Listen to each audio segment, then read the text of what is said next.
Em poucos anos, as rotas marítimas históricas, usadas por séculos por navegadores árabes, tornaram-se superestradas para petroleiros. Grande parte do petróleo enviado para a Europa e os Estados Unidos passa pelo Estreito de Hormuz, tornando-o um dos pontos mais estratégicos do mundo.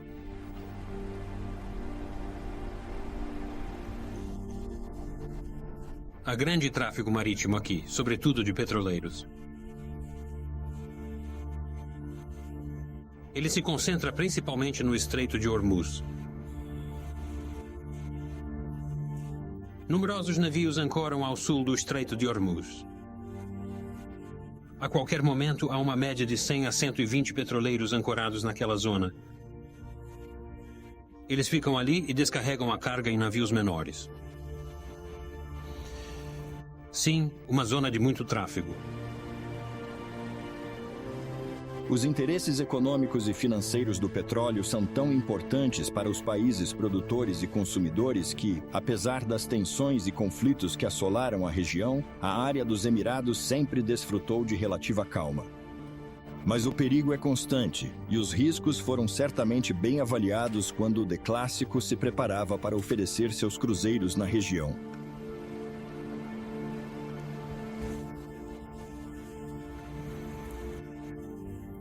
Sim, em um sentido estrito, você poderia considerar isso uma zona de risco. Esta região poderia muito bem ser alvo de um ataque terrorista, é verdade.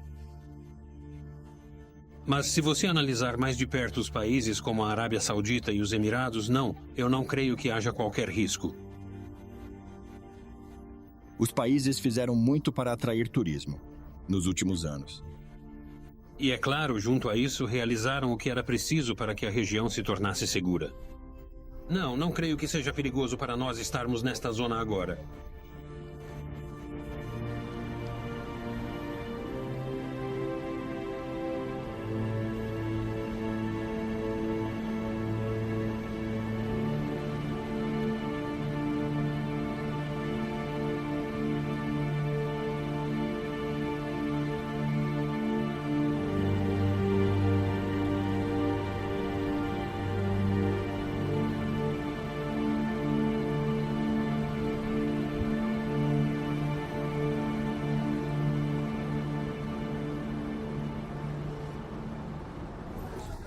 Duas filas, senhora, por aqui.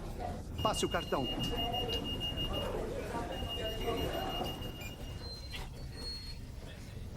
Olá. Olá.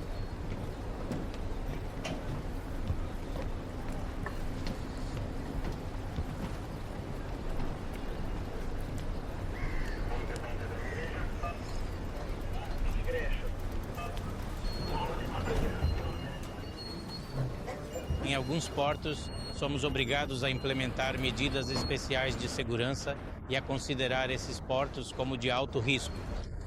Nível de ameaça 2, temos todas as medidas de segurança para este nível, assim reforçamos nossa segurança. Aumentamos, mantemos um segurança, um guarda na parte de trás do navio e depois na frente. O lado da água é monitorado. Há uma cerca especial do lado de fora para que nenhum veículo possa se aproximar e tudo é monitorado.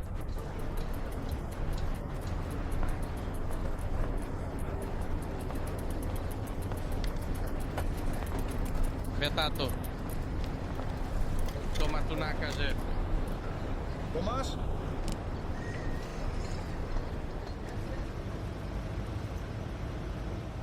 O petróleo sai por mar, mas frutas e legumes chegam por estrada.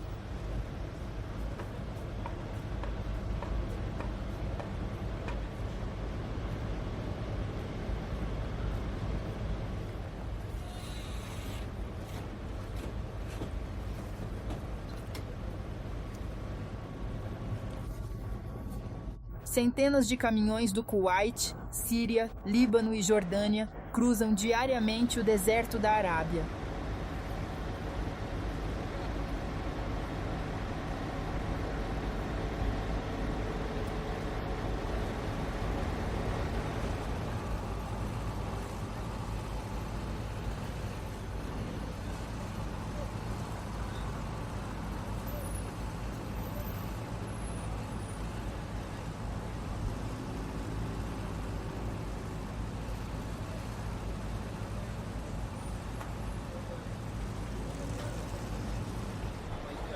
A maioria das frutas deste mercado é atacado ou varejo?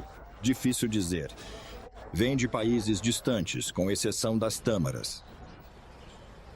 A tamareira é a rainha do oásis e do deserto. Para os emiradenses, a tâmara é mais que uma fruta. É um lembrete de suas raízes beduínas. Mesmo sem tendas, a tâmara é parte essencial da vida deles. Porém, em sinal dos tempos, os emiradenses, com melhorias no transporte, agora têm acesso a inúmeras variedades cultivadas na região do Golfo.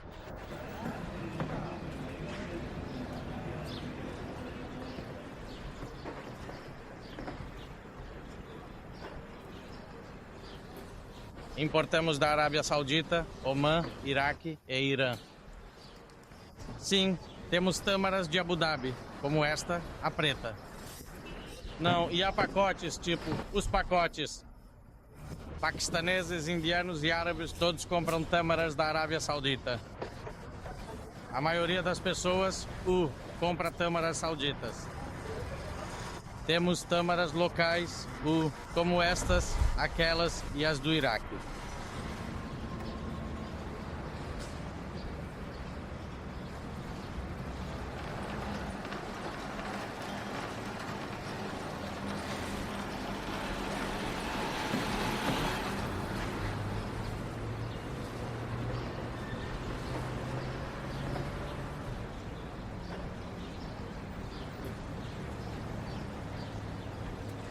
Abu Dhabi levou 10 anos para se recuperar do choque sociológico causado pelo influxo repentino da riqueza do petróleo e para passar de uma sociedade enraizada na Idade Média para uma moderna. 10 anos antes que a população começasse a ter sua fatia do bolo, que antes permanecia firmemente nas mãos do governante. Isso não faz de Abu Dhabi uma democracia. O padrão de vida melhorou muito, mas não para os trabalhadores imigrantes, que ainda são 80% da população. Apesar das aparências, Abu Dhabi manteve seu modo de vida tribal. O soberano é todo-poderoso. Seus súditos o respeitam, o veneram e rezam a Deus para que ele continue a enriquecer os membros de sua tribo. Abu Dhabi é o emirado de maior extensão territorial e também o mais populoso. É a pedra angular da União dos Emirados Árabes, que é um dos membros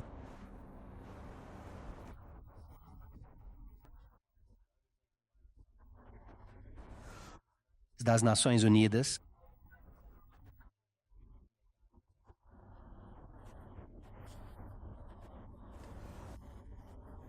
é o lar de um mundo, o Sheikh Mohammed bin Rashid Al Maktoum.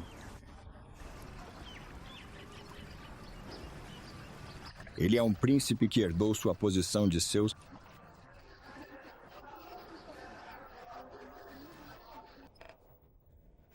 pai, o falecido governante, que infelizmente perdeu a vida em uma explosão de carro. Ele é o homem mais rico e sua fortuna é estimada em muitos bilhões de dólares.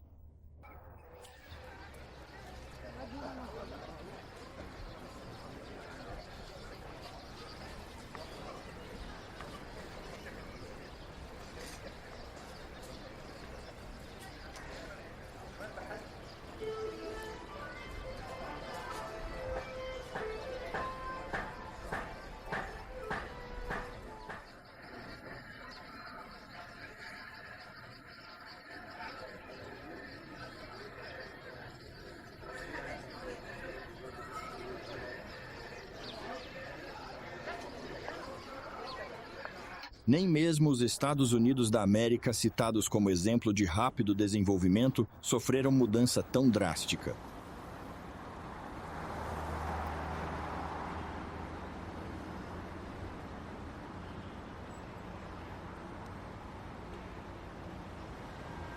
O Islã é, sem dúvida, a única cola social que permanece, a última ponte a conectar as gerações. O chamado do muezim para a oração, outrora levado pelos ventos do deserto, agora ecoa nas fachadas de vidro dos prédios ao redor das mesquitas.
Estamos deixando Abu Dhabi e indo para o leste, para o Golfo de Omã e o pequeno emirado de Fujairah.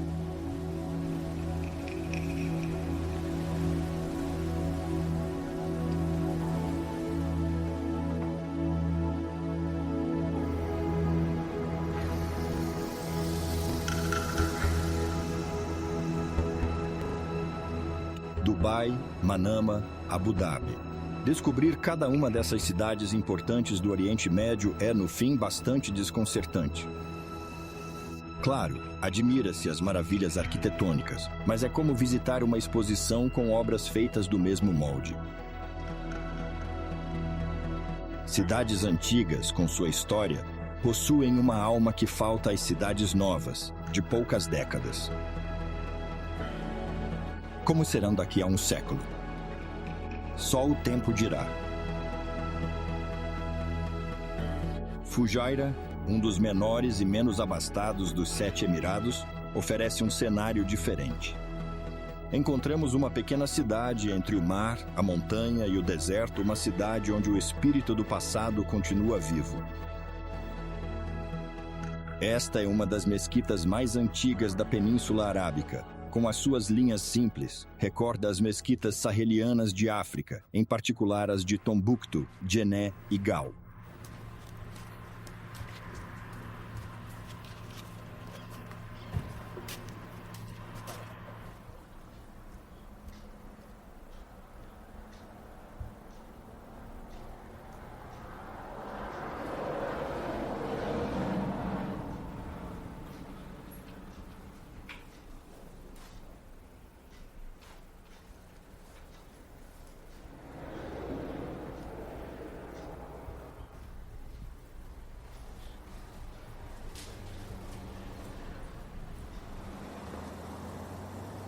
Fujairah busca modernizar-se, mas ainda tem um longo caminho.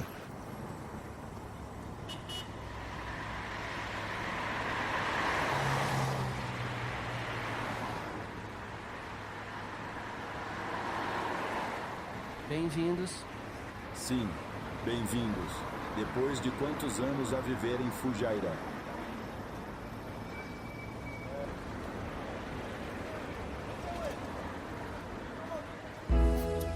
A riqueza da cidade está nesta fortaleza, símbolo do poder do chefe local antes de Fujairah ser um protetorado britânico. Há um projeto em curso para reconstruir a vila com materiais e métodos tradicionais que cercava a fortaleza.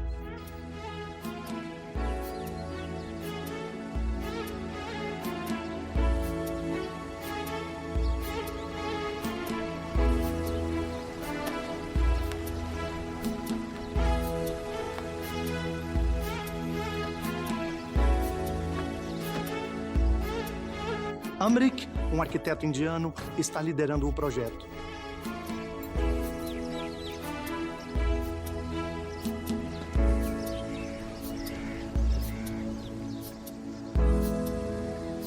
As pessoas de 100 anos atrás ainda vivem aqui. Nós as abordamos do museu. Nós, a equipe do museu, vamos até elas.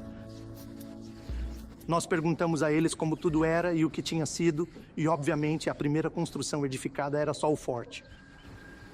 Aquilo era para fins de defesa e para momentos de emergência, quando havia problemas ou lutas. A família governante costumava viver dentro do forte.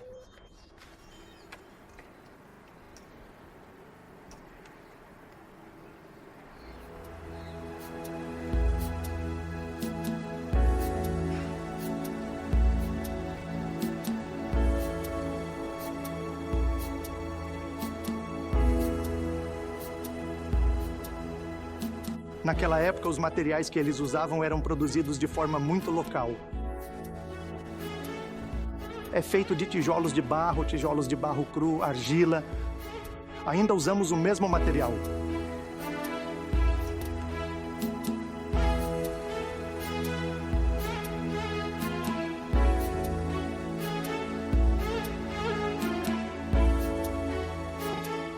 Os telhados planos, que podem ser vistos aqui ao redor, eram reservados para a família real. Mas estas casas, tipo cabanas, eles chamam de karim. Em árabe chamam de karim. Então essas casas eram especialmente para os servos que trabalhavam para o sheik.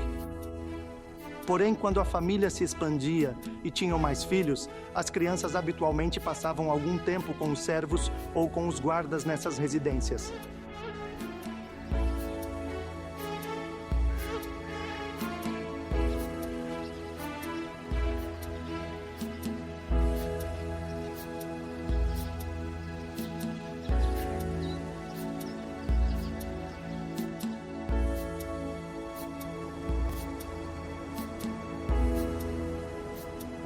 Durante a noite, viajamos para Mascate, a capital do Sultanato de Omã.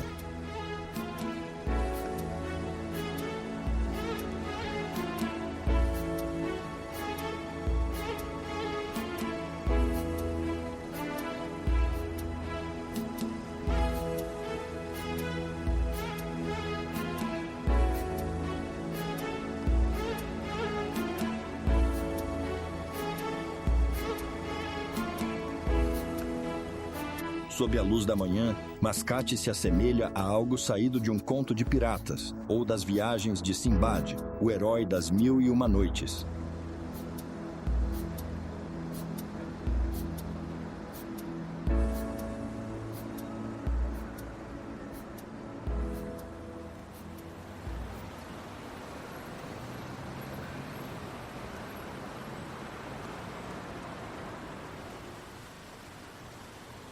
A cidade, claro, foi modernizada, mas ainda está longe das supercidades de Dubai e Abu Dhabi.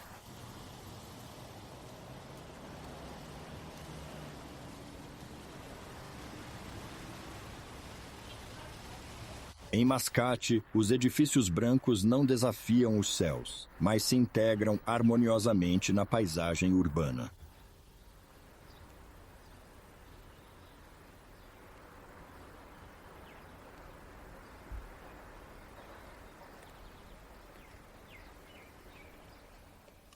Antes de 1970, Mascate era uma pequena cidade murada com os ministérios e edifícios do governo ali localizados. Mas nosso atual sultão, seu maior feito, foi transformar Omã em apenas 37 anos de um país extremamente atrasado em uma nação moderna que hoje compete com as grandes cidades do mundo.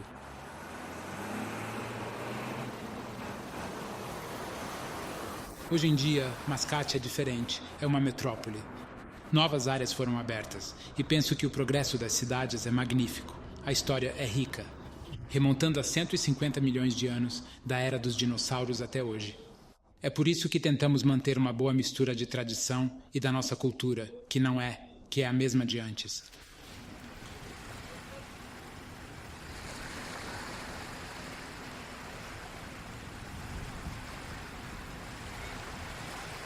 Mascate tem um estilo de vida tranquilo e relaxado. Você sente isso em toda parte, nas praias e no mercado de peixe de Mutrá, porto e centro de negócios da cidade.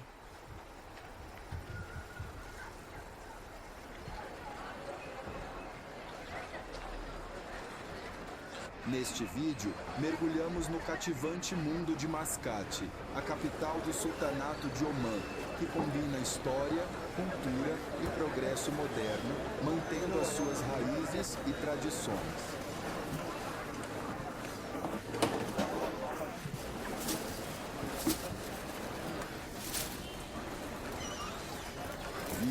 Iremos mergulhar no cativante mundo de Mascate, a deslumbrante capital do Sultanato de Omã e um proeminente centro nos Emirados Árabes Unidos.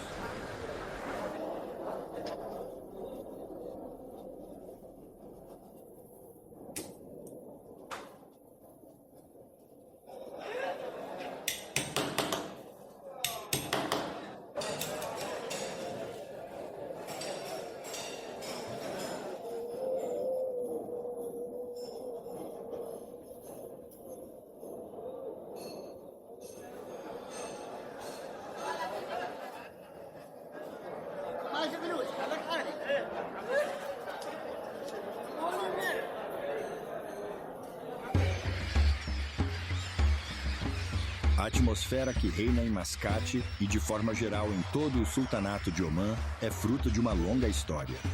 A história de uma terra que se abriu ao mundo graças aos seus navegadores que por séculos cruzaram o Oceano Índico.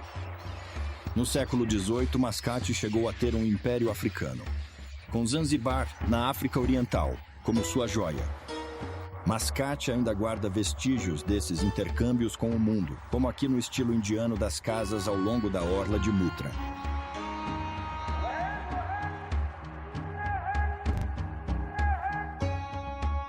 Mas Omã permaneceu intrinsecamente oriental. Aqui o tempo não conta.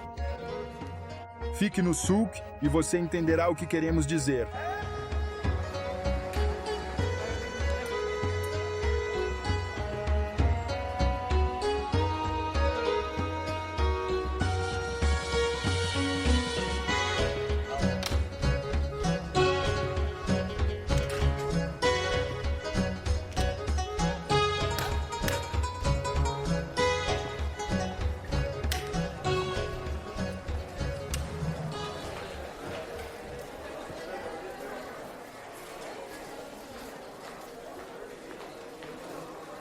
O souk de Muttra é mais que um mercado para sedas indianas ou incenso de Dhofar. É um ponto de encontro, um vasto clube social.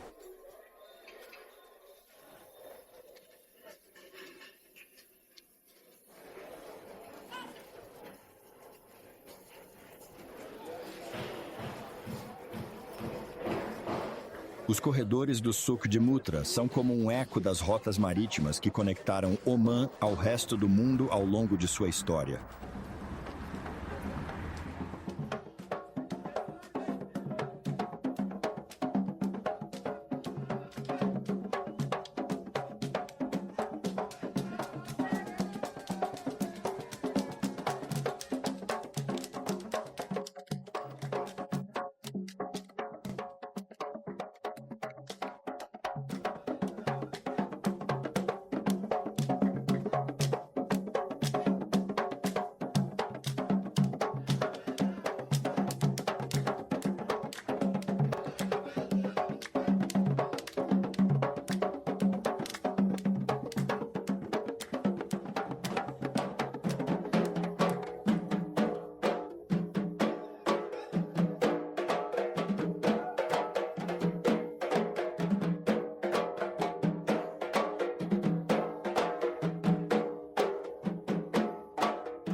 Dunas de areia dourada ondulando até onde a vista alcança, como ondas no oceano. Este é o Rub al-Khali, o bairro vazio, um deserto maior que a França, no centro da Península Arábica.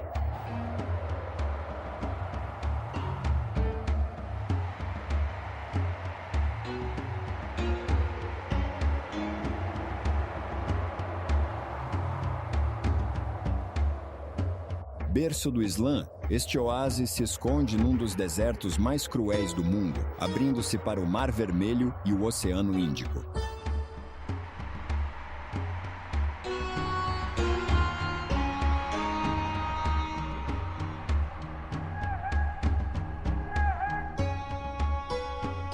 No cruzamento do mundo mediterrâneo, da Índia e da África, a Arábia deu ao Islã os caminhos para sua expansão. As rotas de caravanas que cruzavam o deserto e as marítimas percorridas pelos daus árabes mestres absolutos do Oceano Índico. Pesca, comércio, pecuária e agricultura eram as principais receitas dos sultanatos que lutaram pelo domínio da região até o controle britânico no século XIX.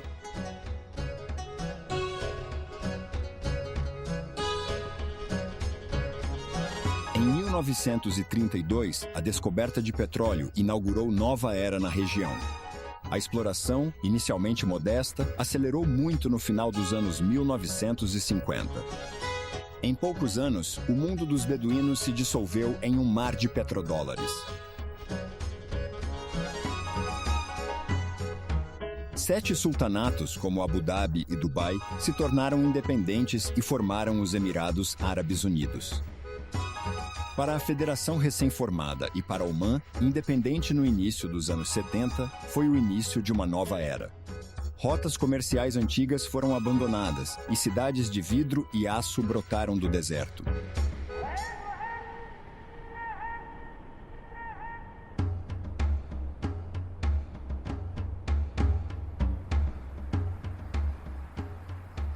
Isto não é uma miragem. Dubai é uma cidade real. Em menos de 20 anos, centenas de edifícios brotaram das areias do deserto, como muitas torres de Babel do século XXI, subindo para conquistar os céus.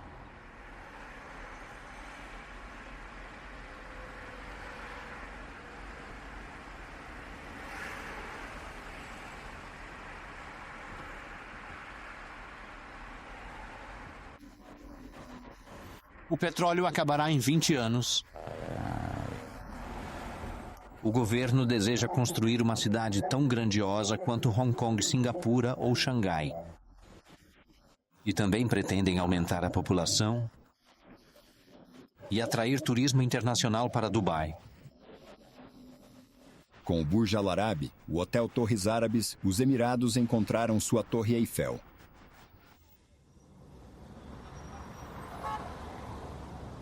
Concluído em 2004, este hotel 7 estrelas em forma de vela virou símbolo do sultanato.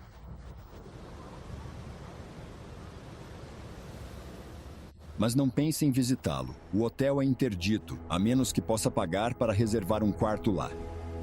O turismo de luxo é uma das marcas de Dubai, mas não é o único mercado visado pelas autoridades. É que conseguiram atrair um enorme navio de cruzeiro para as águas do Golfo Pérsico. Isto é inédito. O Clássica elegeu Dubai como seu porto-base de inverno para os cruzeiros dos Emirados e de Omã.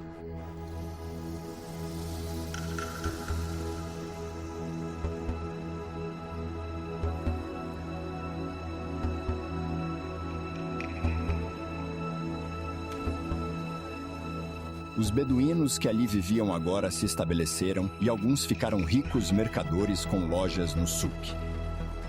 Mas seja nos negócios, construção, transporte, pesca ou na indústria têxtil, os Emirados precisam da ajuda de imigrantes de países vizinhos.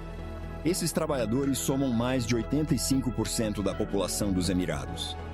Em resumo, são eles que mantêm a economia funcionando.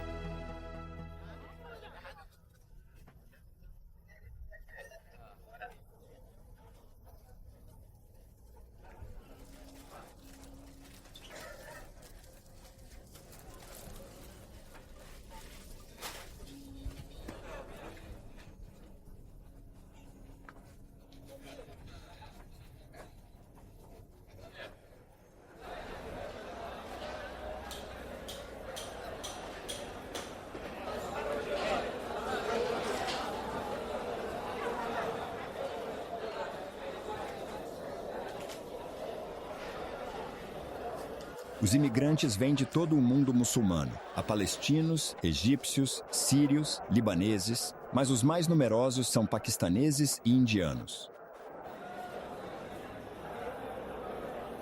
Usamos barcos pequenos com paquistaneses e indianos juntos.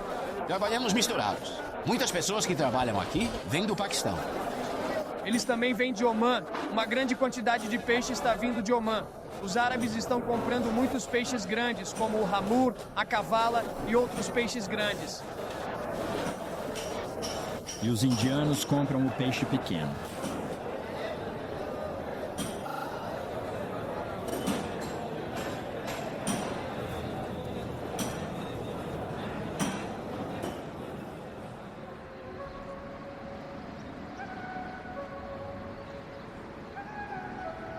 Longe das multidões dos mercados de peixe e souks, as linhas puras das Torres Emirati se destacam no céu azul.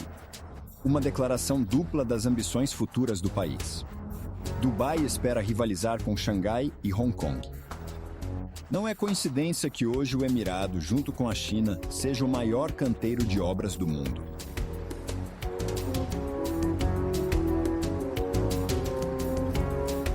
Para este ambicioso programa, precisam de mão de obra e intelecto importados.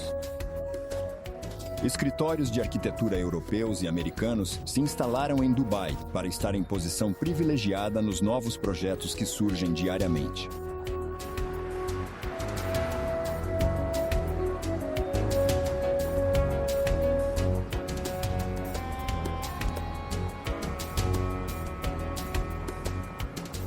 Um dos maiores projetos de construção é a Torre Burj Dubai.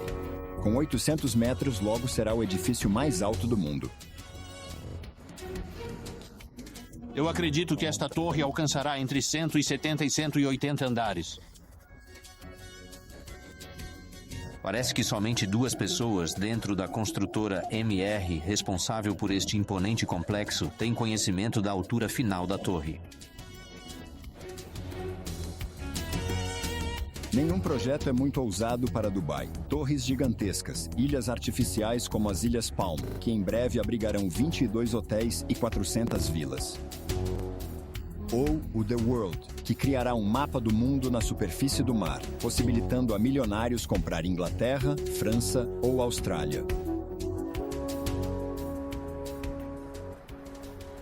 Mehdi reside parte do tempo em Paris e Dubai. Seu escritório obteve o contrato para um souk de ouro junto à Torre Burj Dubai. O tema do projeto são os muitos esplendores do Oriente, evocados por luxo e brilho.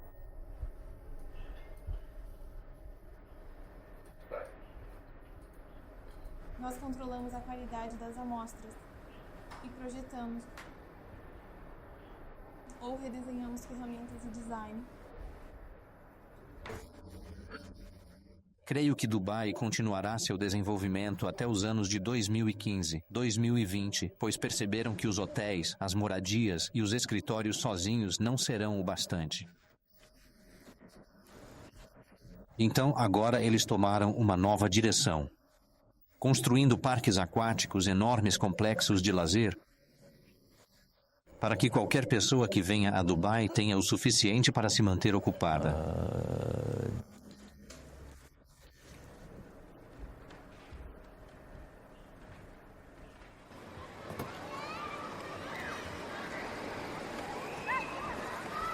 Conforme essa política.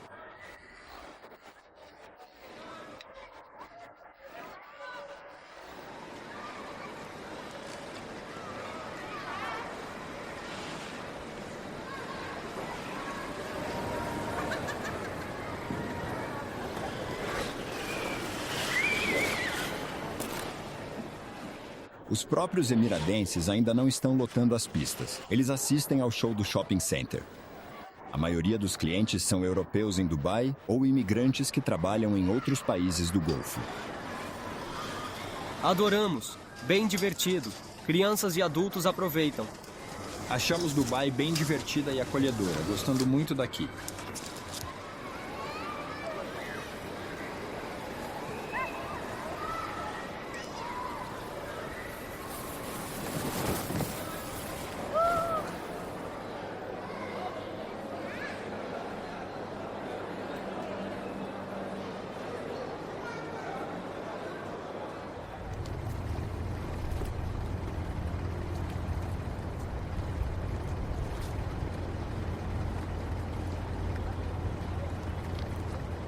Dubai está comprometida com o futuro. Mas se fizer uma pequena visita ao riacho, uma enseada de cerca de 10 quilômetros que separa a cidade em duas metades, obterá uma amostra da atmosfera agitada tão típica das cidades do Oriente Médio.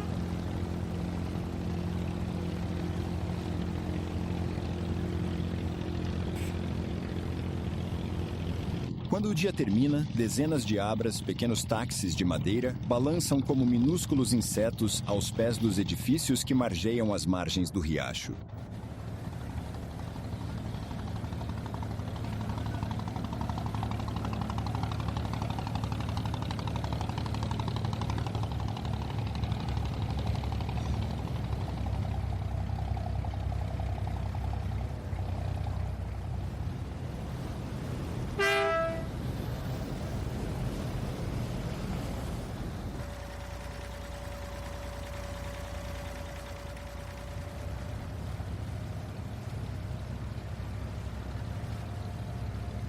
Trabalhadores imigrantes cruzam o riacho. É um local turístico favorito. É também o canal por onde chegam os dhows, os navios de grande boca que transportam carga pelo Oceano Índico há séculos.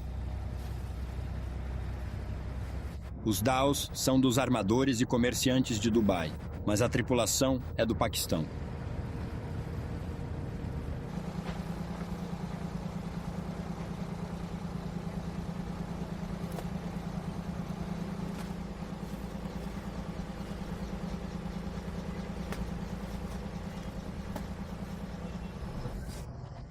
Em casa não há trabalho, ou o que há paga pouco.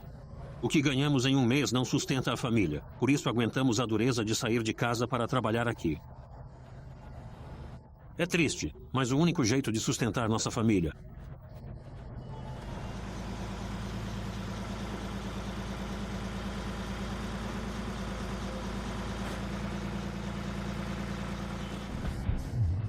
No caminho para a Somália, às vezes há piratas. Eles buscam instrumentos de navegação e coletes salva-vidas, tudo que assegura nossa segurança. Quando se aproximam, sinalizam para parar. Se não o fizermos, atiram. Não podemos escapar. Há dois riscos: tempestades e ondas, e não estamos preparados para isso. E os piratas? Nossas chances de chegar ao destino são mínimas.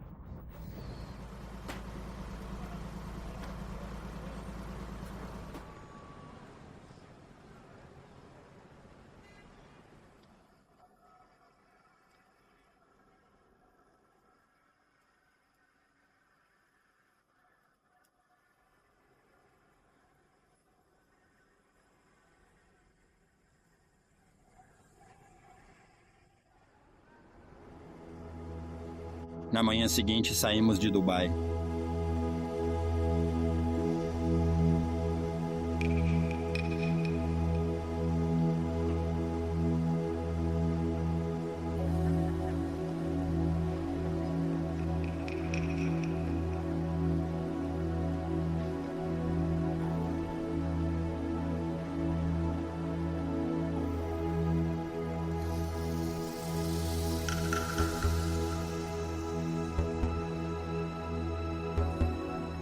Ao sair do porto, passamos pelo canteiro de obras da Palmeira, ilhas artificiais que formam uma palmeira e cobrem 80 quilômetros quadrados.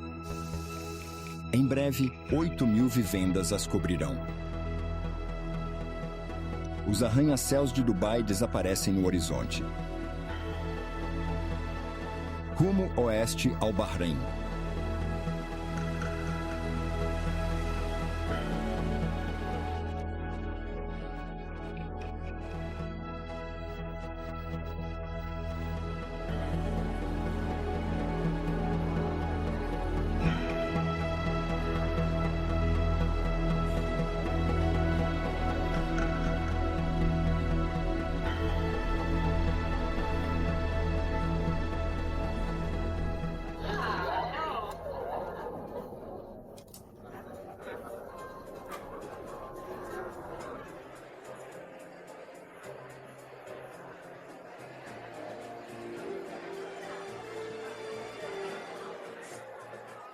Todos juntos neste cruzeiro com nosso comandante e os oficiais.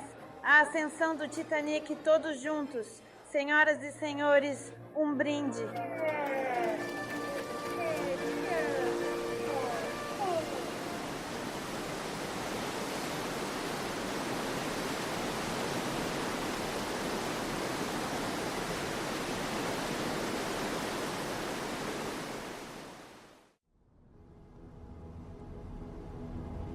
Ao amanhecer, nos aproximamos de Manama, a capital do Bahrein.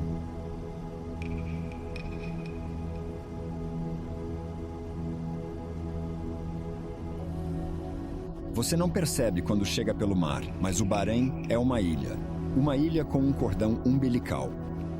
A ponte Rei Fahd, uma ponte de 26 quilômetros ligando o Bahrein ao continente e à Arábia Saudita. O petróleo transformou o destino do Bahrein, mas suas reservas limitadas levaram o país a investir fortemente na industrialização.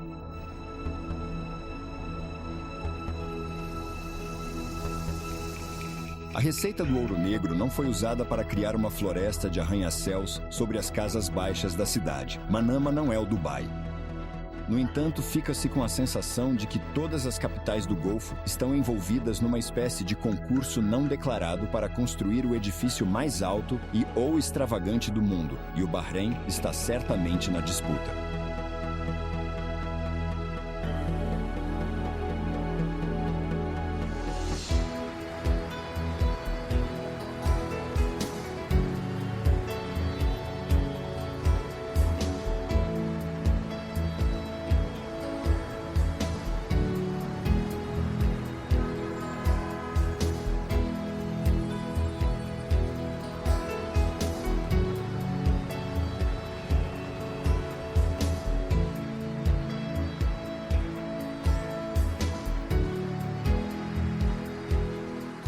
Talvez um dia o Bahrein tenha seu arranha-céu emblemático, mas enquanto isso, este monumento, uma pérola em seu engaste, é a melhor evocação da história do país.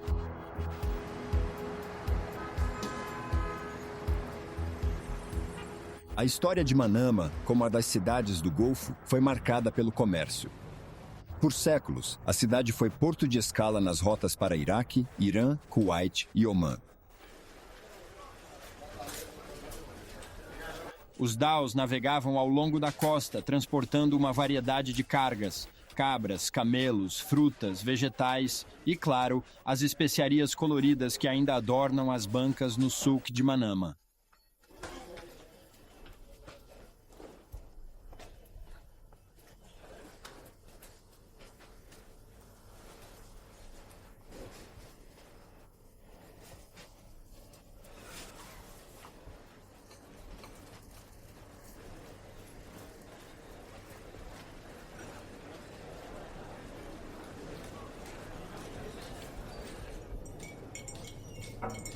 Antes da descoberta do petróleo, o Bahrein extraía sua riqueza de outro recurso natural de tempos antigos. A mistura de água doce de rios subterrâneos com a água salobra onde as ostras prosperam cria uma condição única, conferindo às pérolas do Bahrein cores e brilho inigualáveis. A chegada das pérolas japonesas em 1960 foi um golpe duro para o mercado, mas para os joalheiros do souk, as melhores pérolas ainda são as do Bahrein.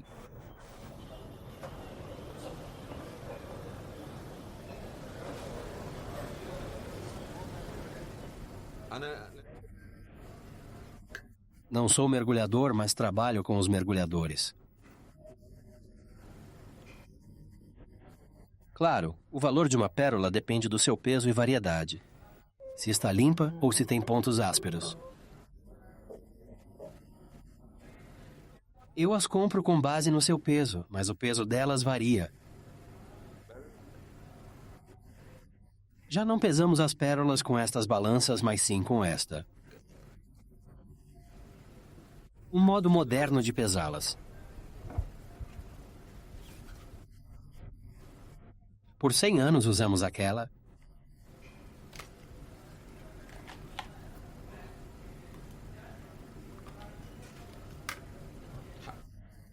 Agora pesamos assim. É preciso ter experiência. Você tem que olhar a pérola e observar se ela brilha. Ela tem alguma aspereza ou mancha? É redonda? Esta, por exemplo, tem alguns defeitos, mas tenho outras que são perfeitas.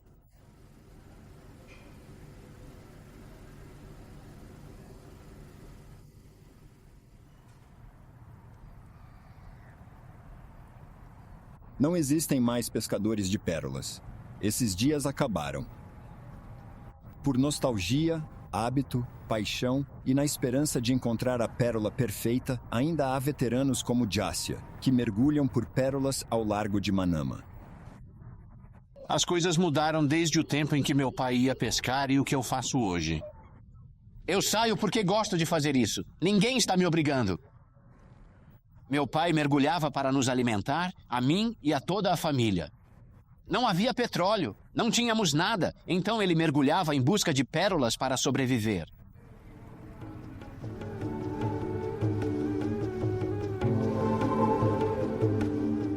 No auge da indústria de pérolas em 1930, 2.500 daus partiam diariamente dos portos do Bahrein. Superstição, um conhecimento real do fundo do mar, cada capitão levava seu barco para seu local favorito e secreto. Não importa o local, dezenas de mergulhadores lotavam cada barco, mergulhando em águas infestadas de tubarões.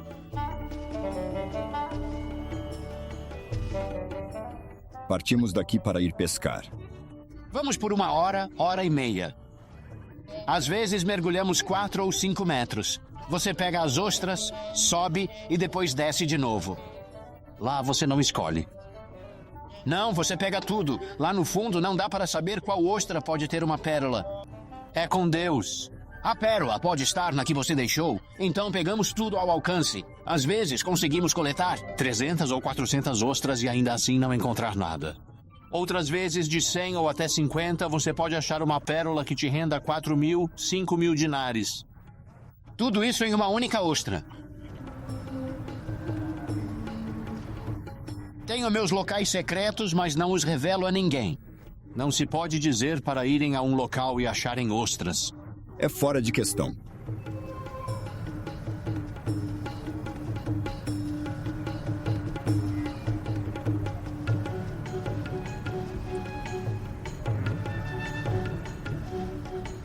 Nosso dia no Bahrein finda. Passageiros de volta a bordo, o Clássica segue viagem pelo Golfo Pérsico.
Ao amanhecer, chegamos a Abu Dhabi. Em 1958, com o início da exploração de petróleo, Abu Dhabi era apenas um emirado pouco povoado, com pescadores e beduínos. As reservas de petróleo eram tão vastas, mais de 60% dos recursos dos Emirados, que Abu Dhabi é o membro mais rico e influente.